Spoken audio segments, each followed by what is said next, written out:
Llegué al hotel de lujo en la Ciudad de México en mi propio taxi viejo. Había trabajado toda la mañana con él y, para poder venir a la boda de mi hija, lo dejé estacionado frente a la entrada principal. Los guardias de seguridad y los empleados del valet parking se movían de un lado a otro, abriendo puertas de Mercedes, Audi y BMW relucientes, mientras yo me bajaba lentamente del asiento del conductor de mi coche con más de 20 años de servicio. El uniforme de chofer lo había dejado en casa y en su lugar llevaba puesto un traje alquilado. Las mangas estaban un poco largas, el cuello me apretaba demasiado y el saco tenía un hilo suelto en la solapa. Apenas puse un pie en la alfombra roja de la entrada, noté la mirada del portero. Recorrió mi cuerpo de arriba a abajo, se detuvo un instante en mis zapatos gastados y en el borde brillante por el uso del saco. Luego desvió la mirada con un gesto de desdén, como si yo fuera un invitado fuera de lugar. No dije nada. Respiré hondo y avancé. A diferencia de los demás invitados, que eran guiados por empleados sonrientes hasta el salón principal, yo me quedé solo en la fila, esperando mi turno, sosteniendo la invitación con manos sudorosas. Me sentía invisible, aunque cada mirada que rozaba mi espalda me recordaba que no lo era. Me observaban, me medían, me clasificaban. Cuando entré al salón, me cegó el brillo de los candelabros. El lugar estaba cubierto de rosas blancas que caían en cascadas sobre cada mesa.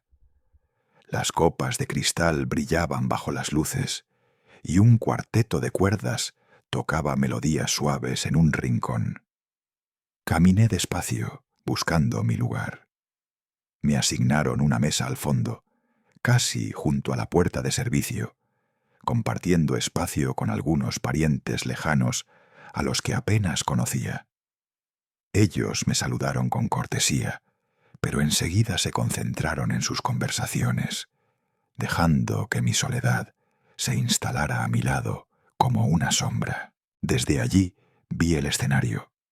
Mis ojos se llenaron de lágrimas cuando Isabella apareció, tomada del brazo de Diego, el novio. Mi hija lucía radiante con un vestido blanco importado de Italia, ajustado a su cintura y con una larga cola que arrastraba con elegancia. Su sonrisa iluminaba todo el salón y los flashes de las cámaras capturaban cada instante. Todos los invitados se levantaron para aplaudirlos. Yo también me puse de pie, aunque torpemente, y mis palmas golpearon entre sí con un temblor que apenas podía controlar. La ceremonia continuó. El menú se abrió con copas de vino caro y aperitivos exquisitos. Salmón ahumado con salsa de eneldo, ensaladas con ingredientes que yo no reconocía. Los meseros servían con guantes blancos. Yo, en silencio, aparté el plato y saqué una tortilla de maíz que había guardado en mi bolsillo. La comí despacio, sin mirar alrededor, intentando que nadie notara lo fuera de lugar que estaba. Después de un rato, el maestro de ceremonias anunció con voz solemne: «Con ustedes, unas palabras de la novia, Isabella Herrera Villalobos». Una ola de aplausos recorrió el salón, como un rugido de aprobación. Isabella subió al estrado, tomó el micrófono con gracia y levantó la barbilla. Yo me acomodé en mi silla, con la esperanza de escuchar mi nombre, de escuchar al menos un gracias. Ella comenzó a hablar. Al principio su voz tembló, pero pronto se llenó de fuerza. Todo lo que soy hoy, todo mi éxito, se lo debo a un hombre, a mi verdadero padre, Ricardo Villalobos. Señaló a su suegro, sentado en la mesa principal. El público explotó en aplausos. Algunos rieron, otros alzaron sus copas. Ricardo sonrió con humildad. Levantó apenas la mano como saludando. A su lado, su esposa Camila lo miraba con ceño fruncido, aunque no dijo nada. Yo sentí un frío en el pecho. Mis manos sudaban tanto que casi dejé caer la copa de agua. Esperé, ingenuo, pensando que después vendría alguna mención hacia mí. Pero lo que vino me atravesó como un cuchillo, y mi padre biológico. Isabella se detuvo un instante, me miró con una sonrisa que no reconocí. Mi padre biológico no es más que un taxista pobre, un hombre que nunca tuvo nada y nunca me dio nada. Hubo un murmullo general. Algunas risas contenidas se escaparon de las mesas cercanas. Un invitado en la mesa de enfrente lo dijo tan fuerte que todos escuchamos. ¡Qué vergüenza! Bajé la cabeza. Miré el agua de mi vaso, tratando de ocultar mis ojos. Mi mano apretó con fuerza el cristal, al punto de que mis nudillos se pusieron blancos. Isabella siguió hablando, y cada palabra era un golpe.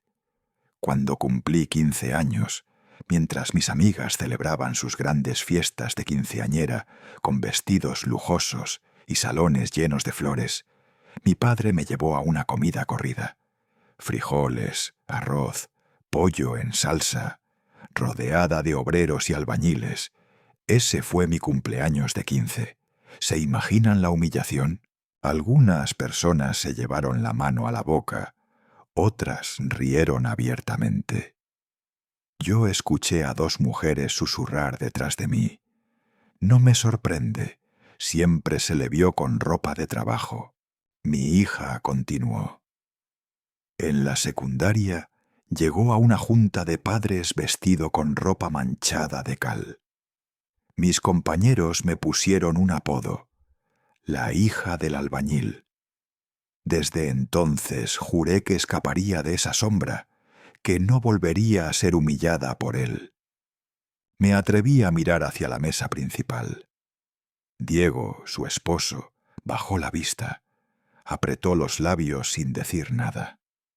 No defendió ni contradijo.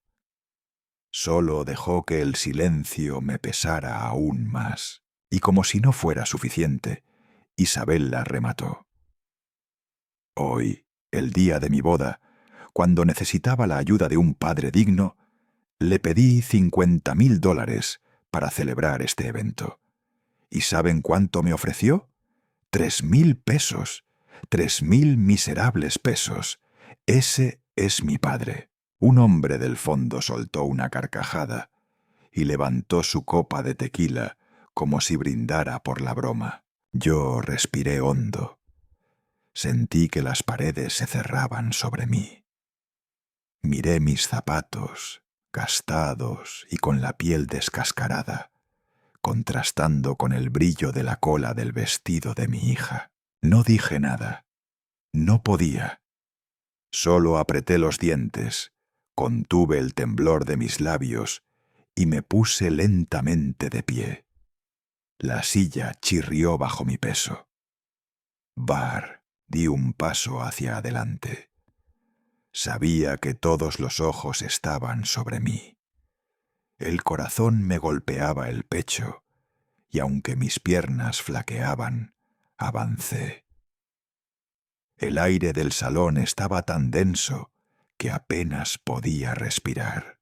En ese instante, lo único que sabía era que no podía quedarme sentado escuchando cómo mi hija me despojaba, no solo de mi dignidad, sino también del poco amor que pensé que aún quedaba en su corazón hacia mí.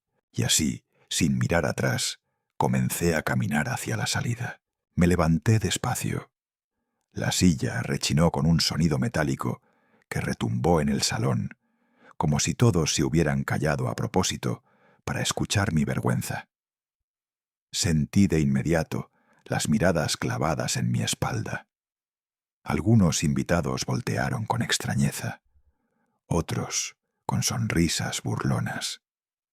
Alcancé a ver de reojo a un joven de traje oscuro que se inclinó hacia su acompañante para susurrarle algo, y ambos rieron con una complicidad que me hizo apretar los dientes.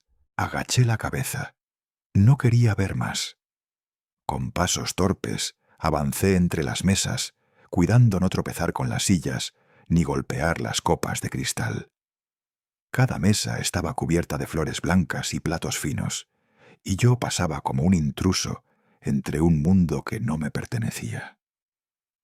Apreté la servilleta que había llevado conmigo, como si ese pedazo de tela pudiera darme algo de dignidad en medio de tantas miradas. Un mesero joven, con chaleco negro y guantes blancos, se hizo a un lado para dejarme pasar. Me miró con lástima. No dijo nada, pero esa mirada me dolió tanto como las palabras de mi hija. Era como si el muchacho ya supiera que yo estaba saliendo derrotado. La música seguía sonando en algún rincón. Un violín, un cello, un piano que intentaba mantener el ambiente de fiesta. Pero el sonido ya no llenaba la sala. Todos estaban atentos a mí. Podía sentirlo. Era como si mis pasos resonaran más fuertes que los instrumentos, como si cada pisada sobre la alfombra roja fuera un tambor de vergüenza. A lo lejos vi la puerta de salida. Un rayo de luz del pasillo iluminaba la entrada, y me aferré a esa imagen como a una salvación. Solo quería cruzar esa puerta, escapar del ruido, del murmullo, del peso insoportable de la humillación. Ya casi estaba allí cuando escuché una voz grave, firme, que rompió el aire como un trueno. «Don Julián, espere». Me detuve en seco. Sentí un escalofrío en la nuca. Reconocí la voz al instante. Giré apenas el rostro y lo vi. Ricardo Villalobos, el padre del novio, se había puesto de pie en la mesa principal. Dejó su copa de vino sobre el mantel con un golpe seco y comenzó a caminar hacia mí. El salón se agitó. Escuché un oleaje de murmullos. ¿Qué pasa? ¿Por qué Ricardo se levanta? Algunos invitados se inclinaron hacia adelante para ver mejor. Otros se pusieron de pie, buscando entender qué estaba ocurriendo. Yo no podía moverme. Tenía los pies clavados en la alfombra. Ricardo avanzó con paso firme, apartando sillas a su paso. Llegó hasta mí y, sin pedir permiso, me puso la mano en el hombro. Su mirada era seria, casi severa. «Usted no se va a ir así». Su frase retumbó en el salón entero. Un silencio denso cayó sobre todos. La música se detuvo de golpe, como si los músicos hubieran entendido que había algo más importante en juego.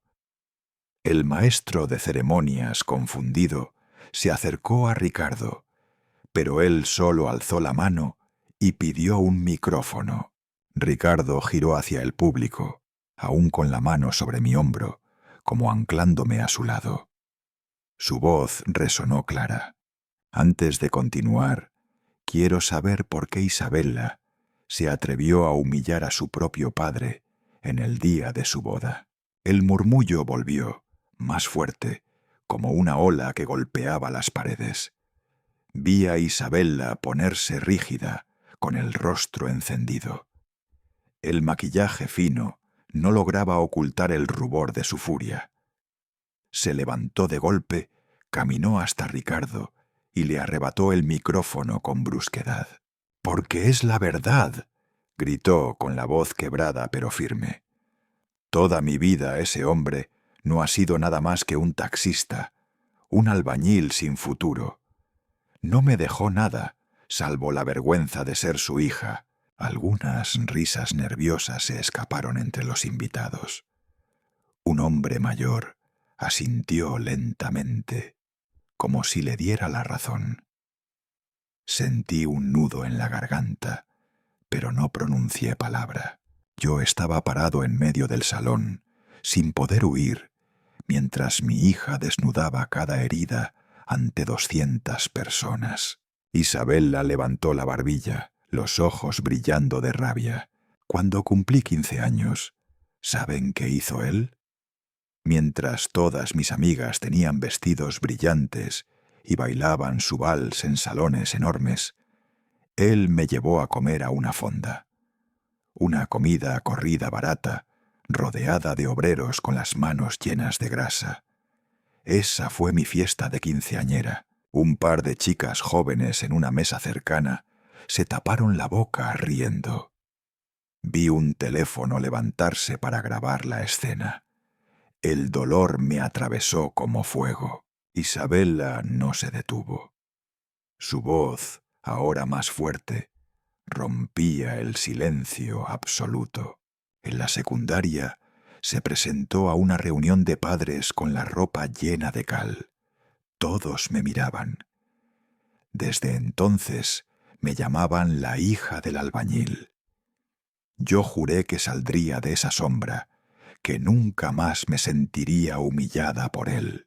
Vi como Diego, el novio, bajaba la mirada, incómodo, apretando los labios sin intervenir. Yo quise gritarle que defendiera a su esposa, que no la dejara hundirse así, pero él permaneció quieto, en silencio. Isabella levantó la voz todavía más, con una seguridad cruel. Hoy, en mi boda, cuando necesitaba el apoyo de un padre de verdad, le pedí $50,000.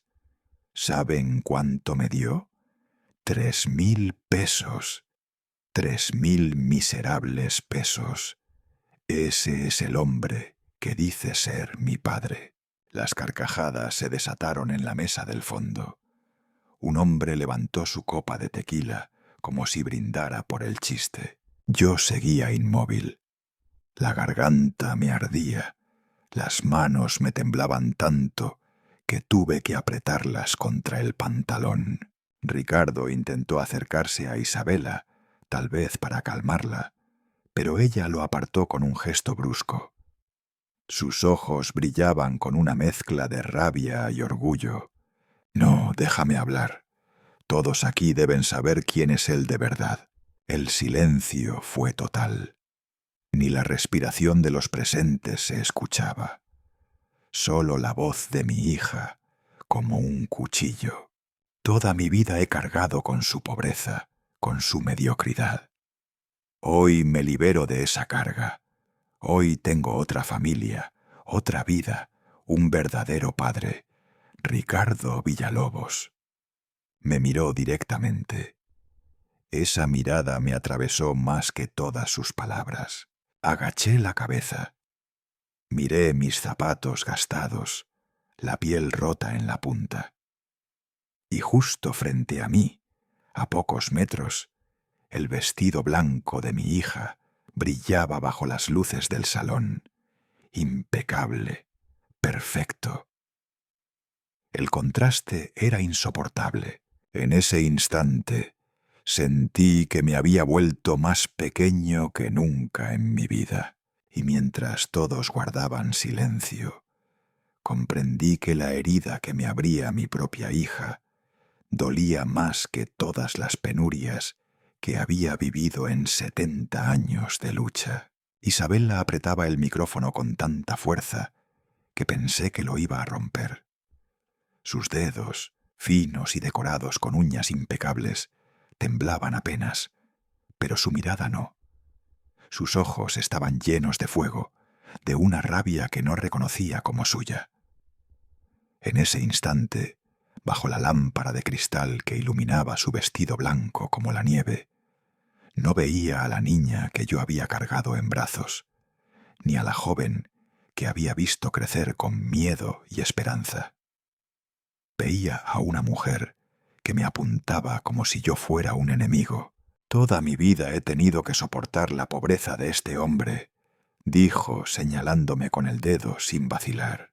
El gesto fue tan duro que todos los presentes giraron la cabeza hacia mí. Sentí como si me hubieran colocado bajo un reflector, expuesto, desnudo, ante todos. El murmullo de la gente se convirtió en un zumbido constante. En la mesa cercana al escenario vi a 2 de sus amigas de la universidad. Reían entre ellas, una de ellas levantaba el teléfono y comenzaba a grabar. El brillo de la pantalla me cegó por un instante. Quise alzar la voz, pedirles que apagaran esa cámara, que aquello era un asunto de familia, pero no tuve fuerzas. Mis labios estaban sellados. Isabela continuó, con un tono que se clavaba en mí como cuchillos. Cuando cumplí 15 años, mientras todas mis amigas celebraban con vestidos elegantes y valses en grandes salones, ¿saben dónde pasé mi cumpleaños? En una comida corrida. Arroz, frijoles, pollo en salsa, rodeada de obreros sudados que habían terminado su turno. Esa fue mi fiesta. ¿Se imaginan la vergüenza? Una carcajada seca surgió de alguna mesa al fondo. Otros se llevaron la mano a la boca, incrédulos, pero con sonrisas que no podían contener. Un señor mayor negó con la cabeza y murmuró algo a su esposa. Pobre muchacha. Yo cerré los ojos un instante. Recordé ese día. Recordé cómo conté las monedas en mi bolsillo, cómo le pedí a la dueña de la fonda que decorara la mesa con unas flores de plástico que había en la esquina. Recordé la sonrisa cansada de Isabela, fingiendo alegría mientras soplaba una vela solitaria sobre un pastelito improvisado. Ella ahora lo relataba como si fuera una condena. Para mí había sido el mejor esfuerzo que podía hacer en ese momento. Y no fue solo eso, continuó con la voz subiendo de tono. En la secundaria, él apareció en una junta de padres con la ropa manchada de cal. Llegó directo del trabajo, sin cambiarse. Todos me miraron. Desde ese día me llamaban la hija del albañil, y juré que nunca más cargaría con esa vergüenza. Escuché un murmullo de compasión mezclado con risa. Algunos movieron la cabeza con desaprobación. Otros se inclinaban hacia sus mesas para comentar en voz baja. Sentí que el aire me faltaba, que el salón entero se cerraba sobre mí. Mis ojos buscaron a Diego, el novio. Estaba sentado en la mesa principal. Sus hombros se encogieron, sus manos entrelazadas sobre las rodillas. No me miraba. Sus labios estaban apretados como una línea tensa, evitando el contacto visual conmigo. Su silencio me dolió casi tanto como las palabras de Isabela. Ella entonces lanzó el golpe más fuerte.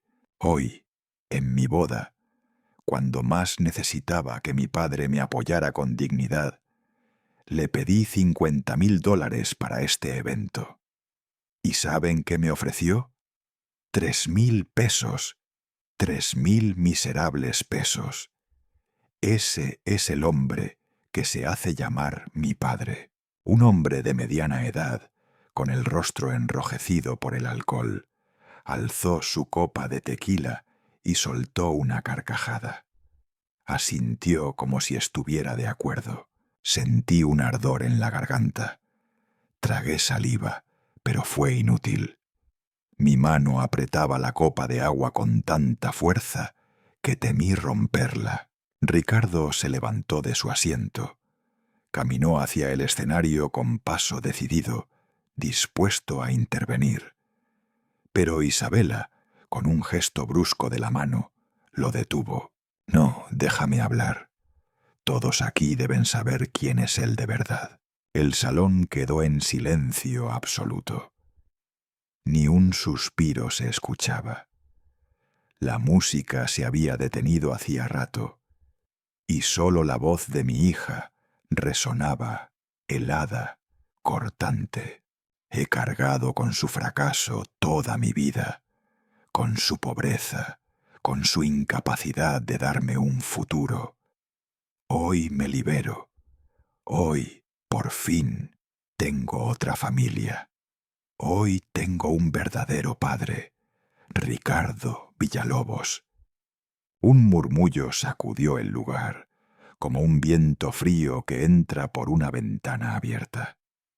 Algunos asentían, otros se cubrían la boca sorprendidos. Yo bajé la mirada. Mis ojos cayeron sobre mis zapatos viejos, con la piel cuarteada, y me pareció escuchar cómo la suela rechinaba contra la alfombra. Los contrasté con el vestido blanco impecable de Isabella, que brillaba bajo las luces como una joya. Mis hombros se encorvaron. En ese instante sentí que me encogía frente a todos, que me hacía más pequeño que nunca. No por la pobreza, no por los años de lucha, sino porque mi propia hija me negaba delante de todos, arrancándome la dignidad como si nunca hubiera existido. El salón entero respiraba con dificultad, esperando la siguiente palabra, el siguiente golpe. Yo, en cambio, solo podía pensar en cómo un corazón de padre puede soportar tantas cuchilladas de la boca de su propia hija. En ese momento entendí lo frágil que era mi lugar en su vida y lo doloroso que era descubrirlo de la manera más cruel posible. Ricardo levantó la mano con un gesto firme hacia el maestro de ceremonias. El joven, confundido, le ofreció el micrófono. En ese instante, el murmullo del salón se redujo a un silencio expectante. El único sonido que se escuchaba era el zumbido lejano del aire acondicionado y el leve choque de las copas cuando algún invitado nervioso las movía sin querer.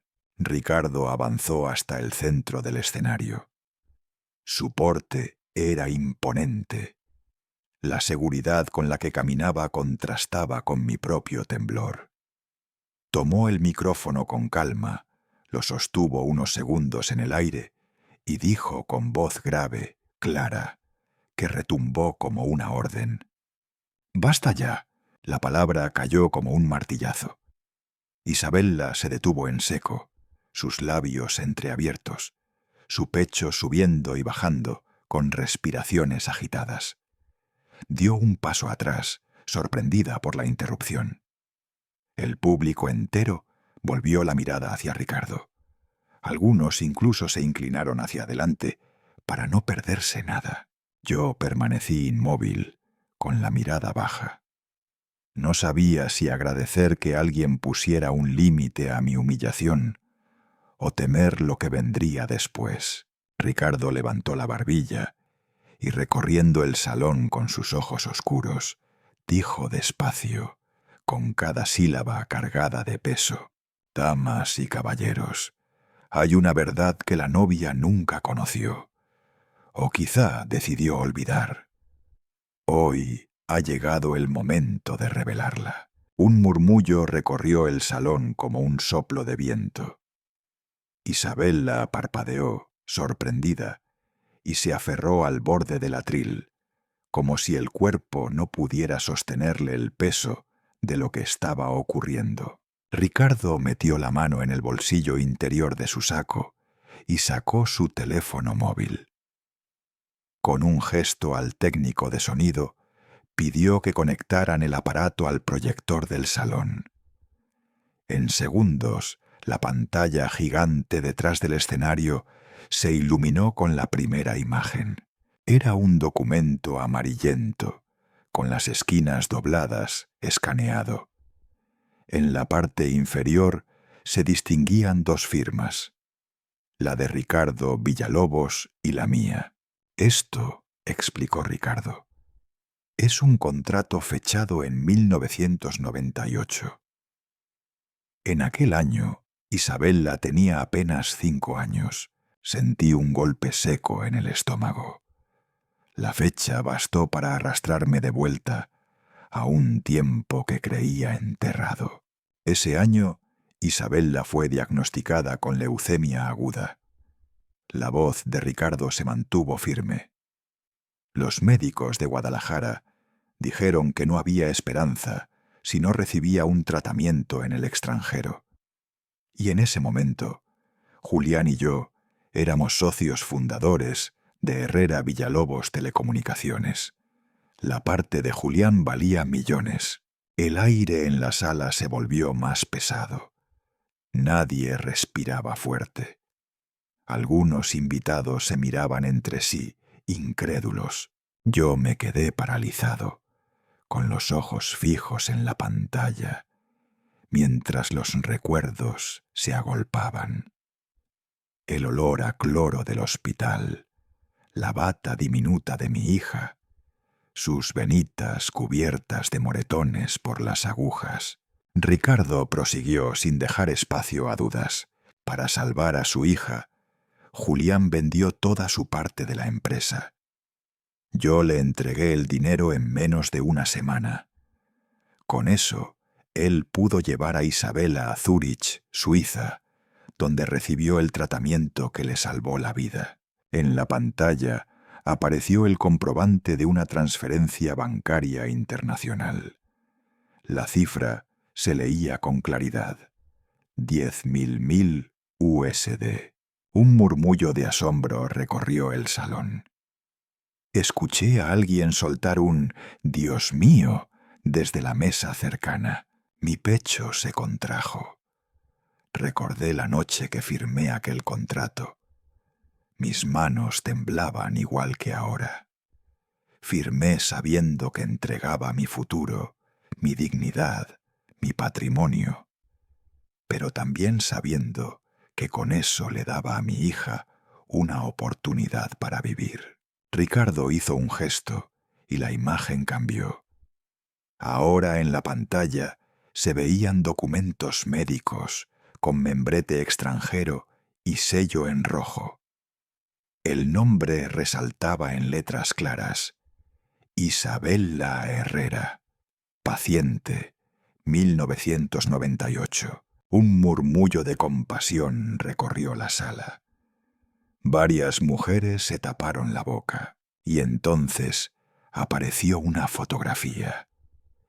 Isabella, apenas una niña, sentada en una cama de hospital, con la cabeza envuelta en una tela blanca, los ojos grandes y apagados, abrazando un oso de peluche que había perdido un ojo. Sentí que las piernas me fallaban. El corazón me dio un vuelco.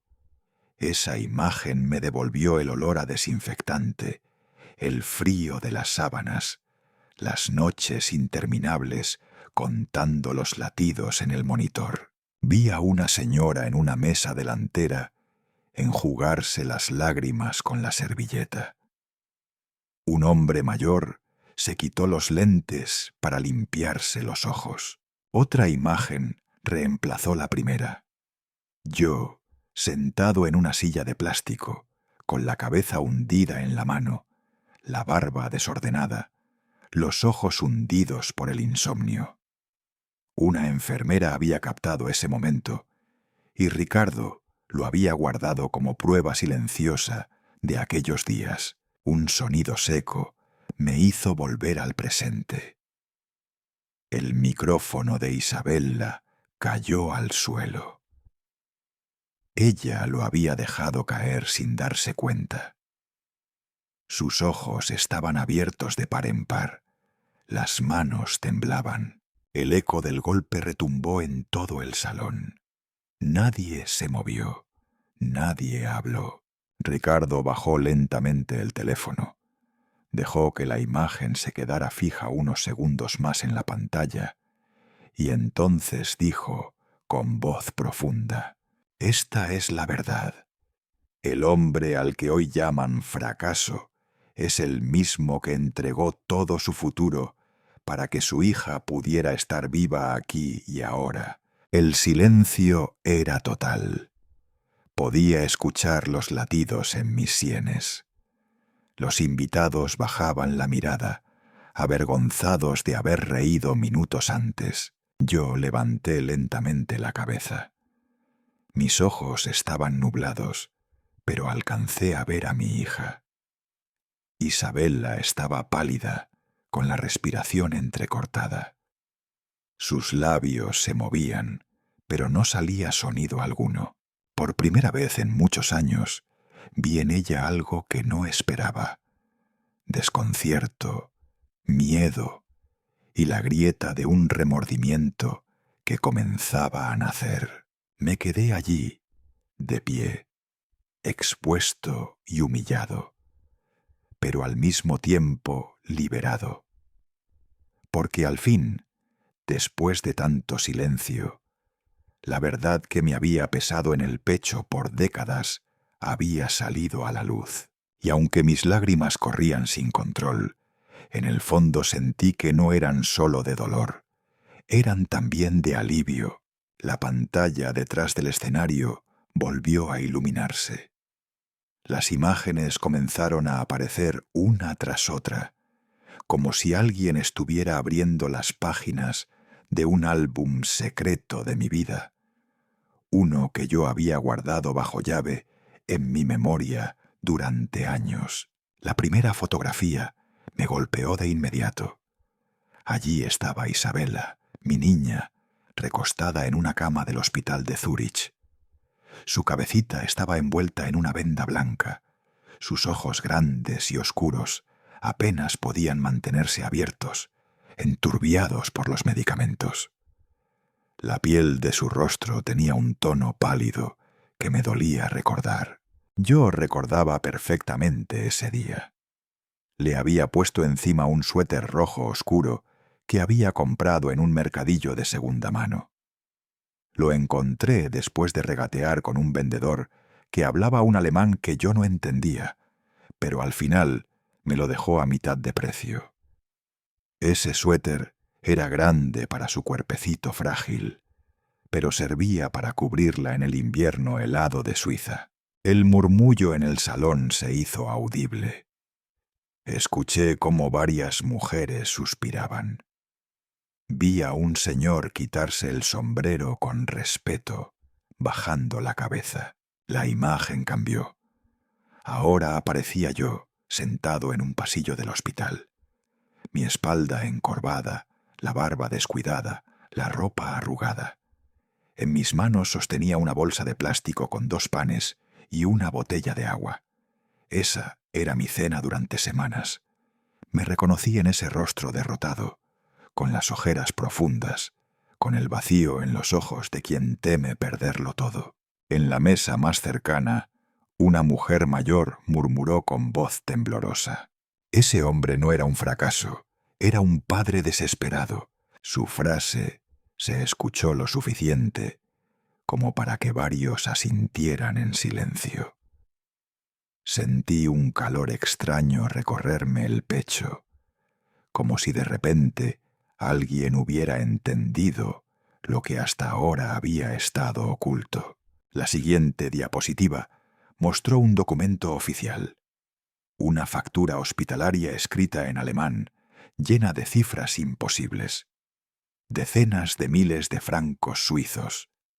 El sello rojo y la firma del médico, en la parte inferior, eran inconfundibles. Un murmullo de incredulidad recorrió la sala.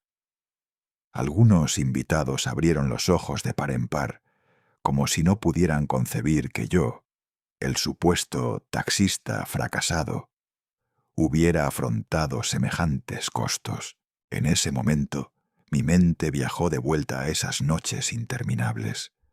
Recuerdo estar sentado al lado de la cama de Isabella, el sonido monótono de la máquina de ritmo cardíaco marcando el compás de mis nervios. Bip, bip, bip. Cada ruido irregular me ponía de pie de inmediato. Tomaba su manita débil, la apretaba contra la mía y rezaba en silencio. No me importaba si me quedaba dormido sobre esa silla de plástico dura. Cada suspiro de mi hija era más importante que mi cansancio. La siguiente escena en la pantalla me arrancó un nudo en la garganta. Era un breve video. Una enfermera suiza lo había grabado en secreto. En él se me veía inclinado sobre Isabela, cantándole bajito una canción de cuna mexicana que mi madre me había enseñado cuando yo era niño. Mi voz se escuchaba rota, quebrada por el llanto, pero Isabela sonreía débilmente, con los ojos cerrados, como si aquella melodía fuera suficiente para darle paz en medio del dolor. Un silencio absoluto invadió el salón. Nadie se atrevía a moverse. Y entonces escuché un sollozo discreto. Miré hacia la izquierda. Un hombre corpulento, de traje caro, se secaba las lágrimas con la servilleta blanca del banquete. Me temblaron las piernas. Sentí que el suelo desaparecía bajo mis pies. Mi hija, de pie en el escenario, se había quedado petrificada. Sus labios temblaban, el color en su rostro se había desvanecido. Se sostenía del atril con fuerza, respirando agitadamente, como si las paredes se cerraran sobre ella. El micrófono que había dejado caer antes seguía en el suelo, emitiendo un zumbido eléctrico, un ruido sordo que a nadie parecía importarle. Todos los ojos estaban fijos en la pantalla. La última imagen apareció. Isabela, pequeña, abrazada contra mi pecho. Su cara pegada a mi camisa gastada, mis brazos rodeándola con desesperación. Yo estaba llorando, claramente, pero no me importaba. Sus lágrimas también corrían por sus mejillas. Aquella fotografía fue tomada justo después de que el médico nos anunciara que la enfermedad había comenzado a ceder. Era el momento en que supe que había valido la pena entregar todo lo que tenía. Al ver esa imagen, no pude contener más las lágrimas. Caían libres, sin control, sobre mi rostro. Un aplauso solitario resonó en la esquina del salón. Alguien se levantó y comenzó a aplaudir con fuerza. De inmediato, otro lo siguió, y en cuestión de segundos, todo el salón se unió en una ovación que sacudió el lugar. El sonido era ensordecedor, como un mar de manos golpeando al unísono, pero mientras el aplauso crecía, yo solo veía a Isabela. Su mirada perdida, su boca abierta en un intento fallido de hablar. Sus manos seguían aferradas al atril, sus hombros subían y bajaban con respiraciones entrecortadas. Su vestido, antes brillante y majestuoso, ahora parecía demasiado pesado para sostenerlo. Yo, en cambio, sentí un extraño alivio mezclado con dolor. Durante tantos años había guardado silencio, aceptando las burlas, soportando los juicios. Y ahora, frente a todos, mi verdad estaba allí, proyectada en imágenes imposibles de negar. Ese era mi testimonio. Esa era mi vida. Y aunque me había costado todo, aunque mi hija me hubiera rechazado, la evidencia hablaba más fuerte que cualquier palabra. El salón entero había pasado del desprecio al respeto en cuestión de minutos. Pero lo que más me desgarraba no era el cambio en la mirada de los demás, sino la expresión de mi hija, descubriendo que detrás del hombre al que llamaba fracaso estaba el padre que había dado todo para que ella pudiera estar viva en ese mismo instante. El aplauso seguía, creciendo como una ola imparable. Y yo, de pie en medio de ese mar de sonidos, sentía que algo estaba a punto de romperse para siempre. Cuando pensé que todo había quedado claro, que las pruebas eran tan sólidas como para acallar cualquier duda, sucedió algo que heló la sala entera. Desde una mesa cercana a la puerta, un hombre alto y delgado, con un traje gris que le quedaba flojo en los hombros, se levantó de golpe. Su silla cayó hacia atrás con un estrépito seco. El sonido interrumpió la ovación que aún resonaba. El silencio se hizo pesado. El hombre levantó la mano temblorosa y me señaló directamente a mí. Su voz aguda, chillona, se elevó por encima del silencio con un tono venenoso. «Mentira, todo esto es mentira». Ese Julián nunca fue socio fundador. Solo era un taxista miserable. Un murmullo inmediato recorrió la sala. Vi rostros confundidos, ojos que se entrecerraban en duda. Algunas cabezas se giraron hacia mí, buscando una respuesta que yo no podía dar. Mi boca estaba seca, mi garganta cerrada. Isabela, aún temblando frente al atril, giró lentamente la cabeza hacia aquel hombre. Sus ojos estaban desorbitados, medio incrédulos, medio ansiosos. No sabía si creer o no. Y ese instante de duda en su rostro me atravesó más que cualquier insulto. Yo reconocí la cara del hombre de inmediato. Aunque habían pasado muchos años, el rencor congela los gestos en la memoria. Salvador Méndez.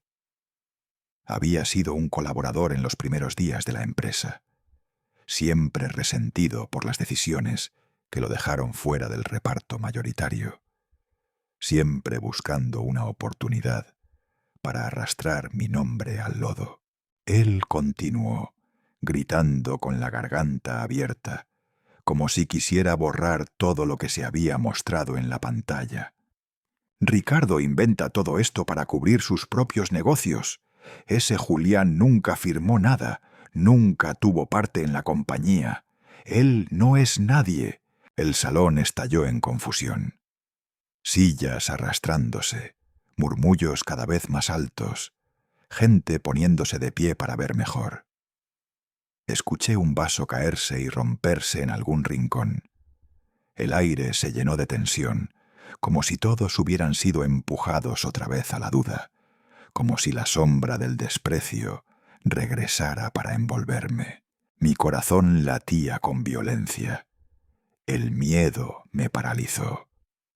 Por un instante creí que todo lo que había sido revelado, todas esas pruebas, podían desmoronarse bajo el peso de un grito lleno de veneno. Mis rodillas flaquearon. Ricardo, en cambio, no se movió ni un centímetro. Su rostro estaba sereno, firme como una piedra. Avanzó con calma hacia el centro del escenario. Hizo un gesto a los técnicos de sonido y el proyector volvió a encenderse. ¿Mentira?, repitió Ricardo con voz grave, mirando directo a Salvador. Entonces, veamos la mentira. En la pantalla apareció el documento original. El contrato de venta de acciones de 1998. Allí estaba mi firma, temblorosa pero clara, al lado de la suya, firme y elegante. El sello notarial aún visible, la fecha precisa. No había espacio para dudar. Un murmullo distinto recorrió el salón. No era de confusión, sino de sorpresa. Algunos se inclinaron hacia adelante para ver mejor. Otros exclamaron en voz baja. Ricardo alzó la voz. Aquí está la prueba. Y no solo eso. La pantalla cambió de nuevo. Esta vez, una fotografía enmarcada en un despacho antiguo. Era yo, joven aún, dándole la mano a Ricardo. Ambos sonreíamos frente a una mesa de madera desgastada. Detrás, colgado en la pared, se leía claramente: Herrera Villalobos Telecomunicaciones, Guadalajara, 1993. El impacto fue inmediato. La sala entera estalló en exclamaciones. «¡Ahí está!», gritó alguien desde el fondo. «Eso no se puede falsificar». dijo otro. Yo sentí que las lágrimas me ardían en los ojos. Esa foto era el testimonio silencioso de años de esfuerzo, de sueños compartidos. Verla allí, frente a todos, me devolvía la dignidad que tantas veces me habían arrebatado. Salvador se quedó paralizado. Su rostro se tornó rojo. Su boca se abrió y cerró, pero no salió ninguna palabra. Retrocedió un paso, luego otro, hasta acercarse de nuevo a la mesa. Bajó la cabeza, evitando las miradas que lo atravesaban como flechas. Un hombre mayor, de traje oscuro y voz imponente, se levantó de otra mesa. Apuntó con el dedo hacia Salvador y exclamó con furia: «¡Qué vergüenza interrumpir así, en una boda con mentiras tan bajas!». El salón entero rugió en aplausos, palmas fuertes, decididas, que resonaron en las paredes. El sonido fue tan ensordecedor que borró cualquier resto de duda. Yo me quedé de pie, las lágrimas resbalando por mi rostro. Después de tantos años de silencio, alguien, frente a todos, defendía mi verdad. No era yo, porque mi voz se había quebrado. Era Ricardo quien había levantado la mía. Mis ojos buscaron a Isabela. Su expresión era un torbellino. Incredulidad, miedo, confusión y algo más. Un inicio de derrumbe.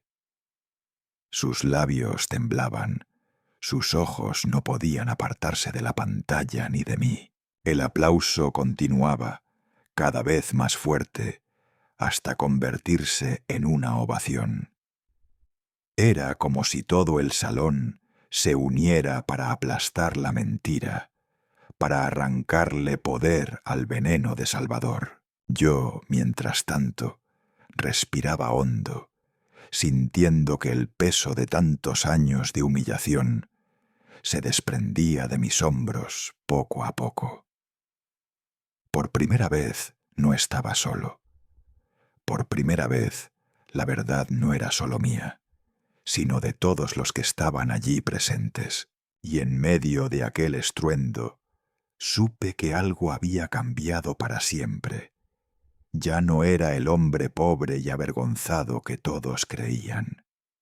Era un padre que con cada lágrima y cada sacrificio por fin estaba siendo reconocido.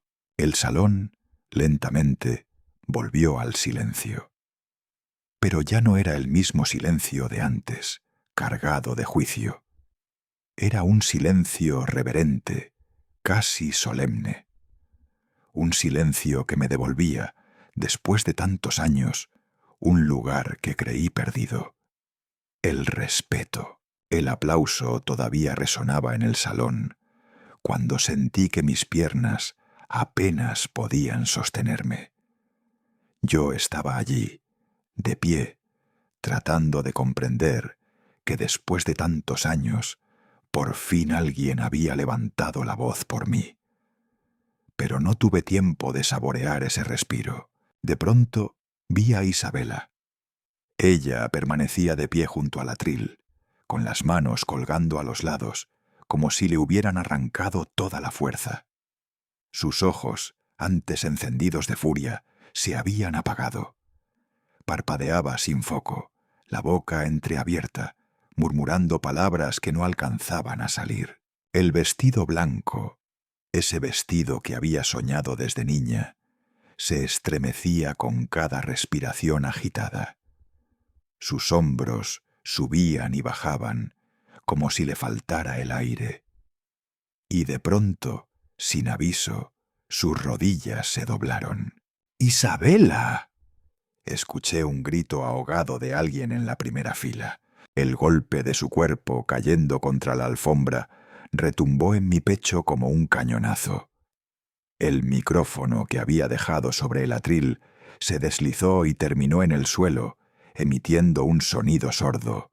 ¡Bum! El eco se propagó y el salón entero soltó un alarido colectivo. ¡Ay, pobrecita!, exclamó una mujer desde una mesa cercana, llevándose las manos a la cara. Isabella estaba en el suelo, apoyando las palmas con torpeza, intentando respirar. Sus labios temblaban. Diego, el novio, reaccionó de inmediato.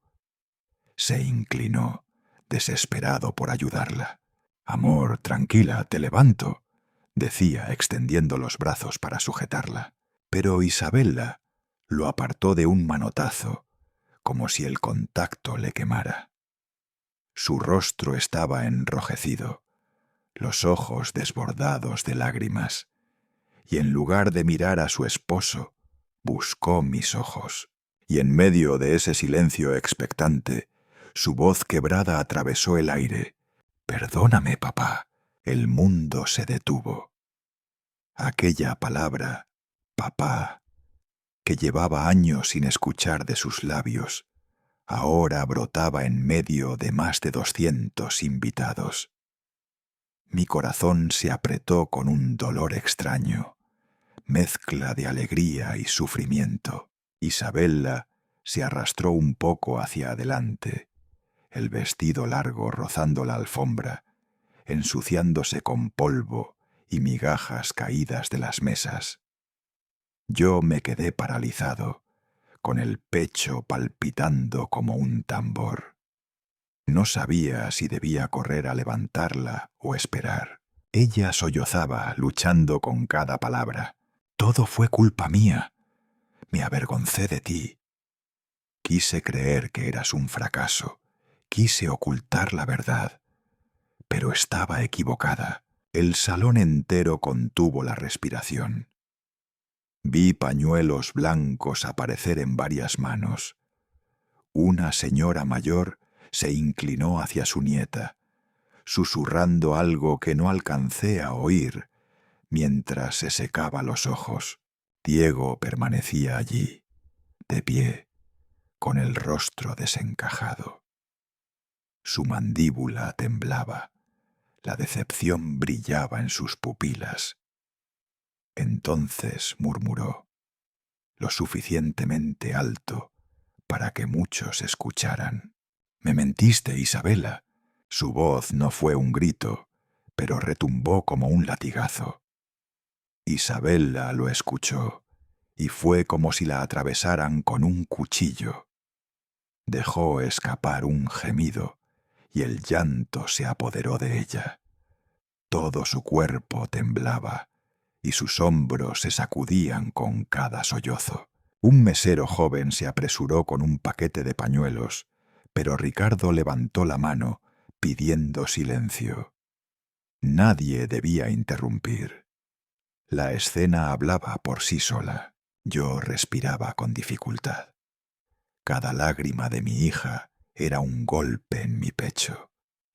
Y sin embargo, era también una súplica, un intento de volver atrás el tiempo, de deshacer las palabras hirientes que había pronunciado minutos antes. Me incliné lentamente, como si cada hueso pesara 1 tonelada. Coloqué mi mano sobre su hombro. Sentí cómo se estremecía al contacto, como un pájaro herido. Isabella levantó la cara hacia mí, y antes de que pudiera decir algo más, se dejó caer sobre mis rodillas, hundiendo su rostro contra mi pantalón. El calor de sus lágrimas empapaba la tela. Sus manos me sujetaban con desesperación, como si temiera que yo me apartara, como si mi perdón se le pudiera escapar de entre los dedos. El salón entero estaba en silencio absoluto. Ya no había risas, ni cuchicheos, ni miradas burlonas. Solo se escuchaban los sollozos de Isabella, que rebotaban en las paredes como un eco de dolor y arrepentimiento. Yo la acaricié torpemente, sin saber qué hacer. Parte de mí quería consolarla de inmediato, decirle que todo estaba olvidado. Pero otra parte seguía herida, sangrando por las palabras que había lanzado contra mí delante de todos. Aún así, verla derrumbada, humillada por su propia conciencia, me quebró. El orgullo ya no importaba. Lo único que vi fue a mi hija, la misma niña que una vez abracé en un hospital lejano, rogando por su vida. Tragué saliva y cerré los ojos un instante. Todo lo demás desapareció. Los invitados, la música interrumpida, los murmullos. Solo quedamos ella y yo, padre e hija, en medio de un mar de testigos mudos. Mis labios apenas pudieron pronunciar palabra, pero mi gesto habló por mí. La rodeé con los brazos y ella se aferró más fuerte. La tensión en el salón se volvió casi insoportable. Nadie osaba romper aquel momento. Y en ese silencio cargado de emociones, comprendí que, aunque las heridas eran profundas, quizá aún había un camino para sanar. Y ese camino, por primera vez en mucho tiempo, comenzaba con una palabra que había vuelto a escuchar. Papá. El murmullo aún vibraba en el aire cuando Ricardo subió al podio central. Su figura dominaba la sala. Con una calma solemne, levantó el micrófono y habló con esa voz grave y clara que siempre había sabido hacerse escuchar. El verdadero éxito no está en acumular dinero, sino en sacrificarlo todo por salvar una vida. Sus palabras se clavaron en el corazón de cada persona en el salón. Yo las sentí como un eco profundo, como si alguien, por fin, hubiera traducido en frases sencillas toda mi existencia. Ricardo hizo una señal a los empleados del hotel. De pronto apareció un hombre trajeado, cargando un maletín negro de cuero.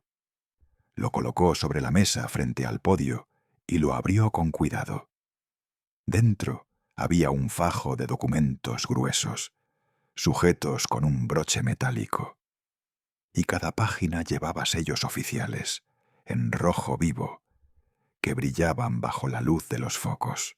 Ricardo tomó los papeles y los sostuvo en alto, mirando a todos los presentes. Hoy, frente a todos ustedes, declaro lo siguiente. Yo, Ricardo Villalobos, restituyo a don Julián Herrera el 25% de las acciones de la empresa Herrera Villalobos Telecomunicaciones.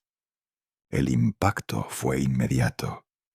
Un murmullo de sorpresa recorrió las mesas como un trueno.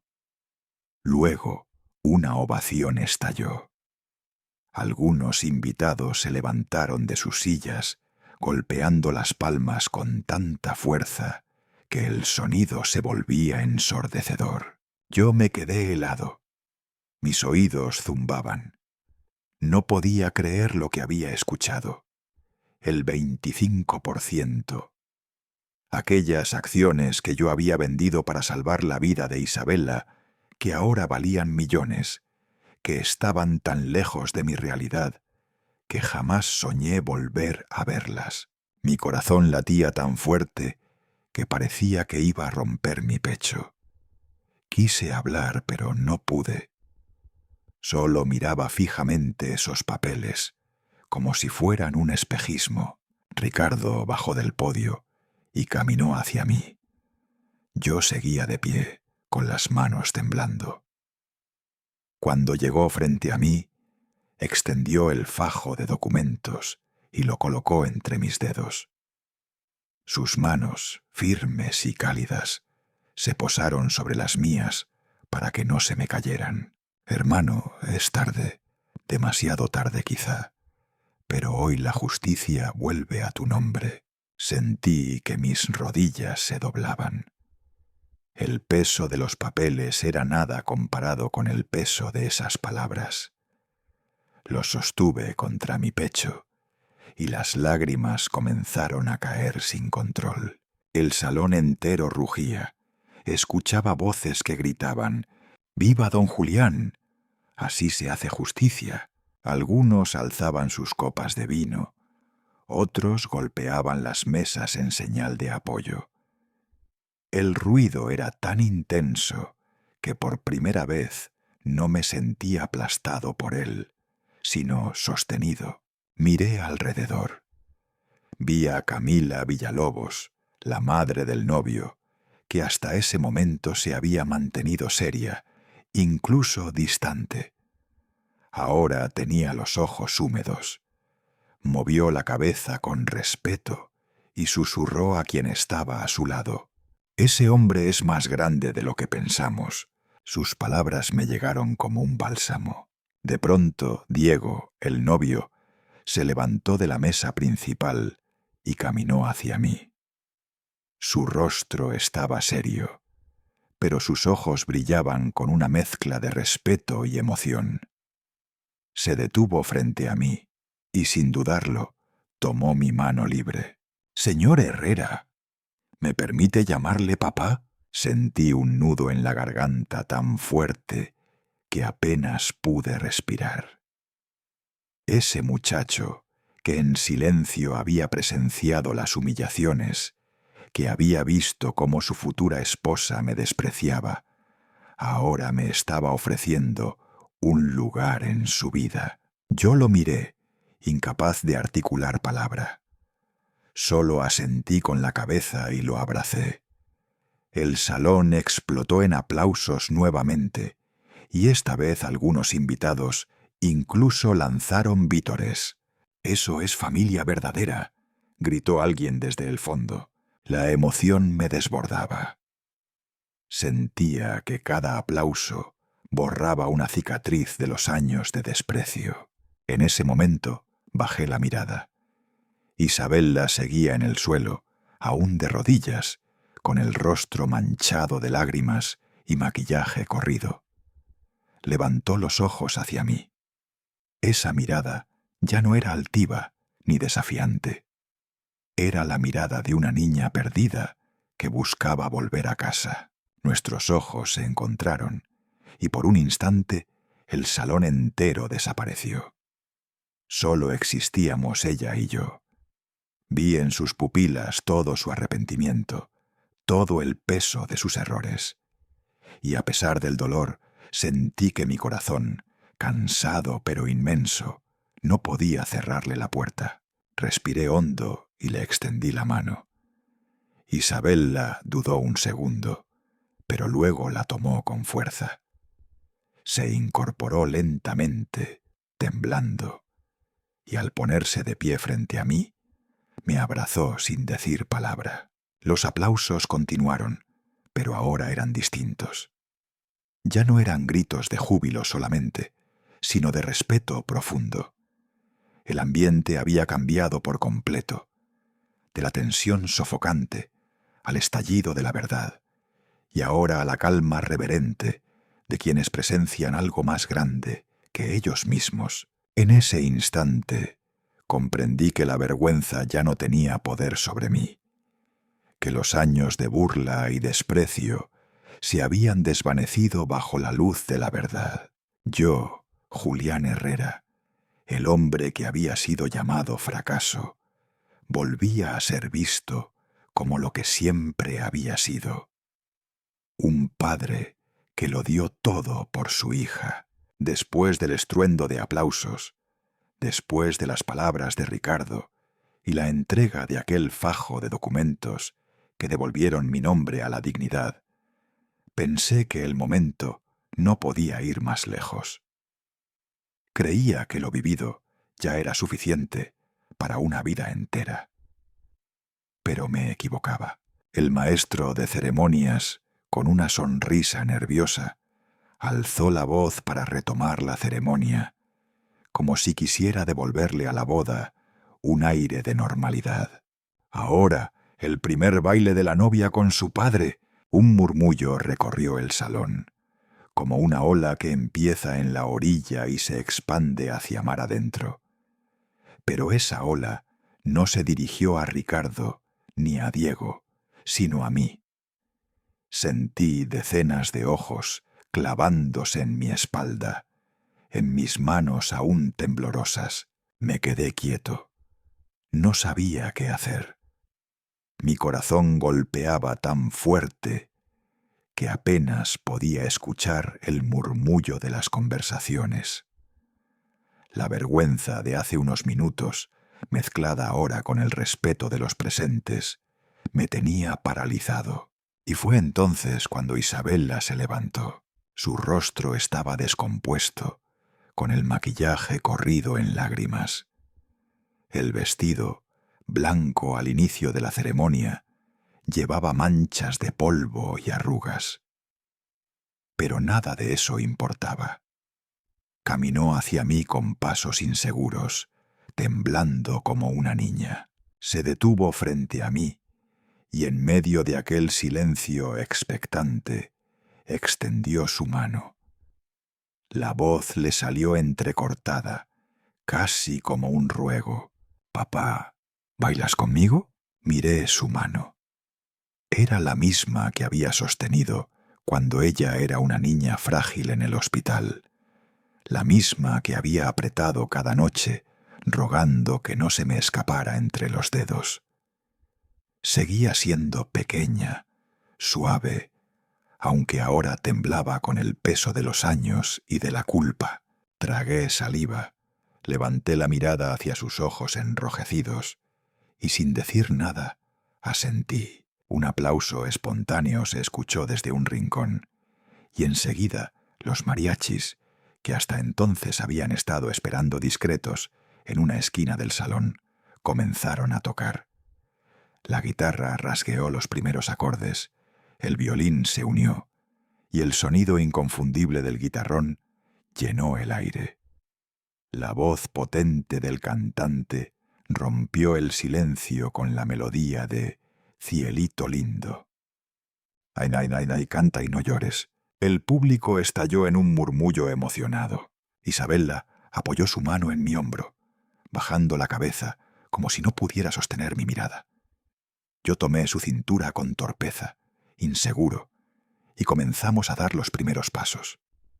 Mis pies, cansados de años de manejar taxis y cargar sacos de cemento, parecían de plomo.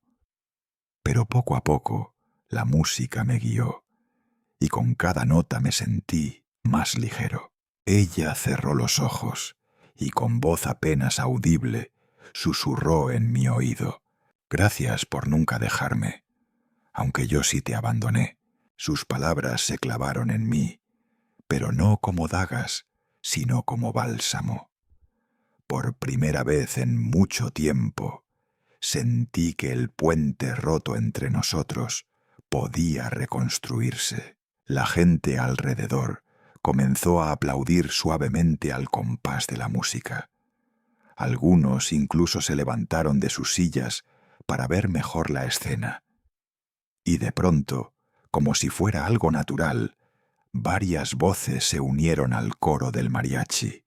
«Ay, ay, ay, ay, canta y no llores». La sala entera cantaba. El eco se mezclaba con el sonido del violín y la trompeta, creando una atmósfera imposible de describir. Mientras girábamos despacio, mis ojos se detuvieron en el fondo del salón. Allí estaban rostros conocidos. Reconocí a don Ernesto, un compañero taxista de mis años de madrugada, con las manos ásperas y la gorra en la mano, limpiándose discretamente las lágrimas. A su lado, dos antiguos colegas de la construcción, hombres que compartieron conmigo jornadas de sol implacable en Guadalajara, también estaban allí. Me di cuenta de que Ricardo los había invitado en secreto, como testigos silenciosos de mi vida. Mis ojos se humedecieron aún más. Ellos me sonrieron, levantando el pulgar, como diciéndome: «Por fin, hermano, por fin». Sentí entonces la fuerza para seguir el compás, guiando a mi hija con pasos firmes. No bailábamos con elegancia, no era un vals de película, pero cada movimiento estaba cargado de verdad. Diego, de pie cerca del escenario, observaba con atención. Aplaudía marcando el ritmo, su mirada fija en mí, no con incomodidad, sino con respeto. Era como si en ese instante me reconociera no solo como el padre de su esposa, sino como un hombre digno. Vi también a Ricardo y Camila. Estaban juntos, tomados de la mano. Él me miraba con orgullo, como si quisiera decirme, era hora de que todos vieran lo que yo siempre supe. Ella, con lágrimas contenidas, asintió levemente, reconociendo mi valor. El mariachi subió la intensidad. La trompeta resonó con fuerza y el salón se llenó de palmas, voces y emociones. Isabella se aferró a mí, hundiendo el rostro en mi hombro mientras seguíamos girando despacio. Yo podía sentir cómo su cuerpo temblaba, pero no de miedo esta vez, sino de alivio. Finalmente, la canción llegó a su fin. El último acorde del guitarrón vibró en el aire y un silencio breve, expectante, se apoderó del lugar. Entonces, Isabella me abrazó con todas sus fuerzas. Se aferró a mí como cuando era niña, como si en ese gesto buscara recuperar todos los años perdidos. Yo la envolví con mis brazos, cerrando los ojos. El salón entero estalló en aplausos ensordecedores. Las palmas no se detuvieron. Era como si nadie quisiera que el momento terminara.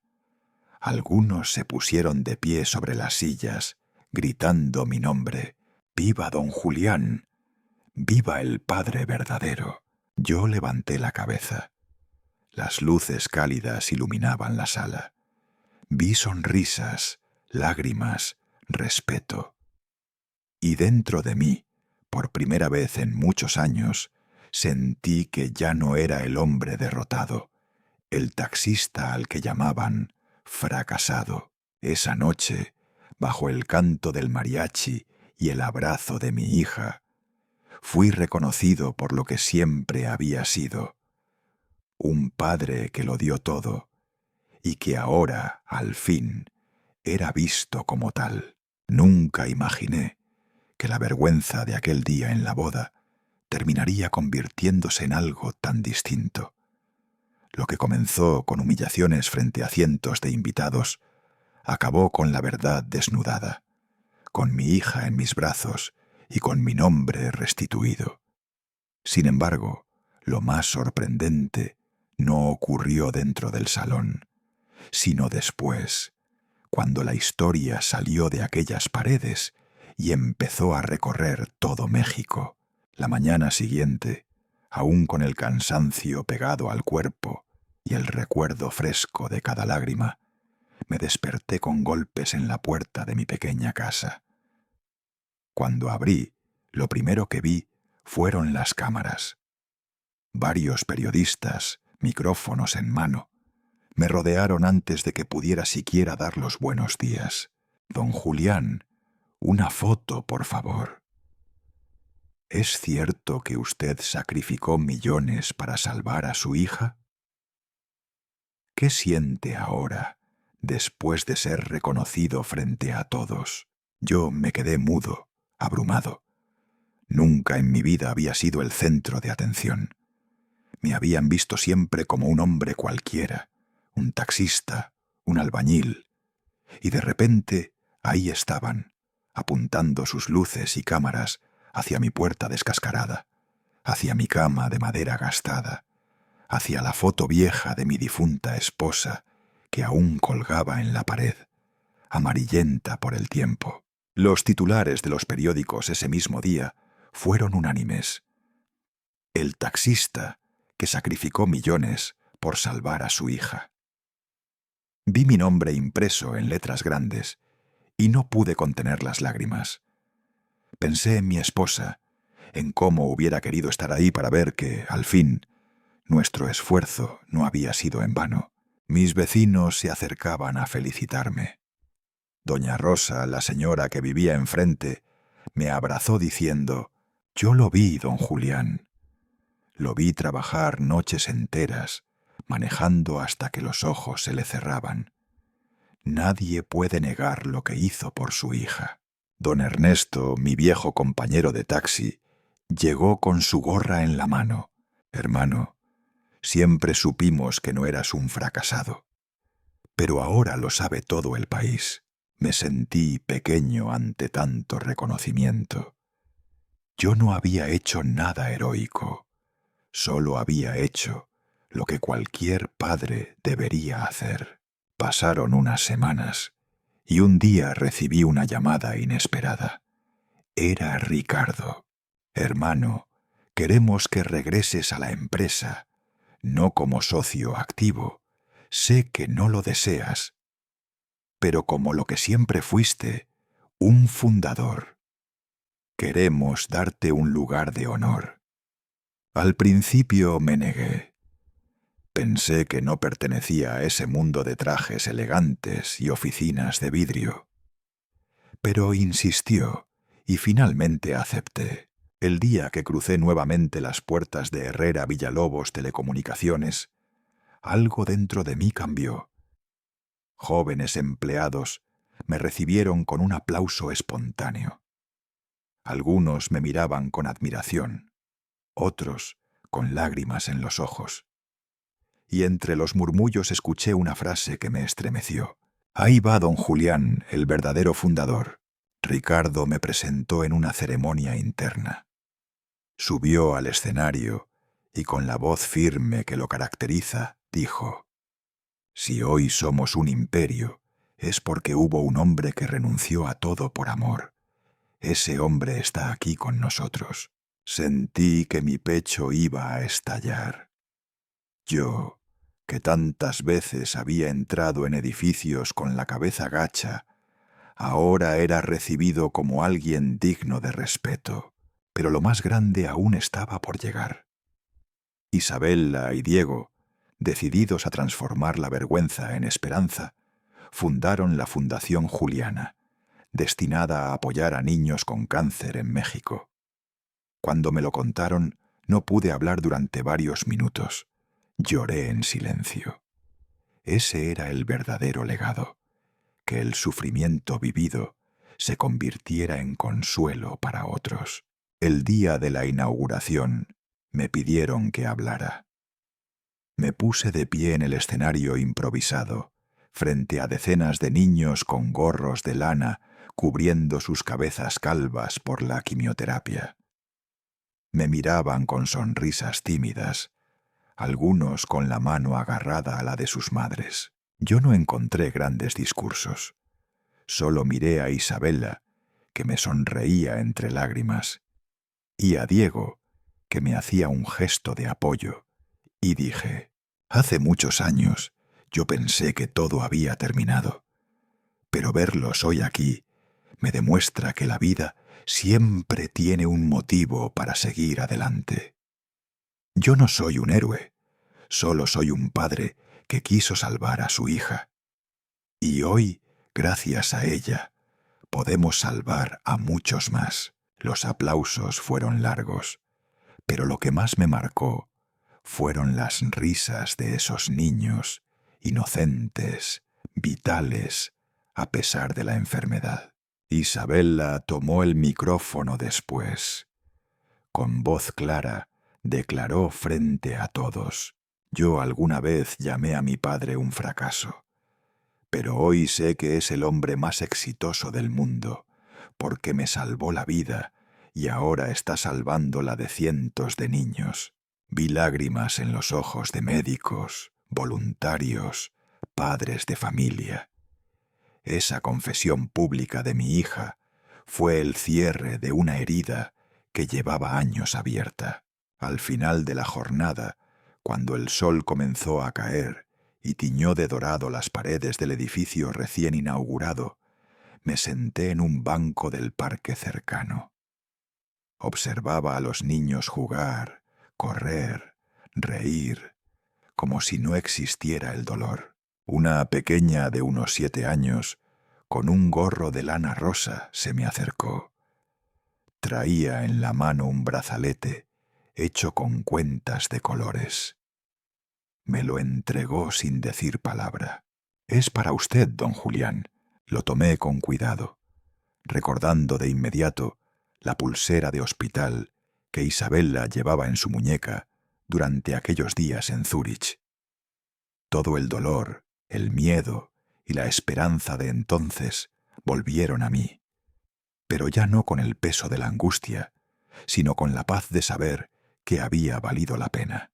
Me quedé un largo rato contemplando ese brazalete en mis manos, mientras el eco de las risas infantiles llenaba el aire. Y en ese silencio íntimo murmuré para mí mismo: dicen que el éxito es poder, dicen que es dinero.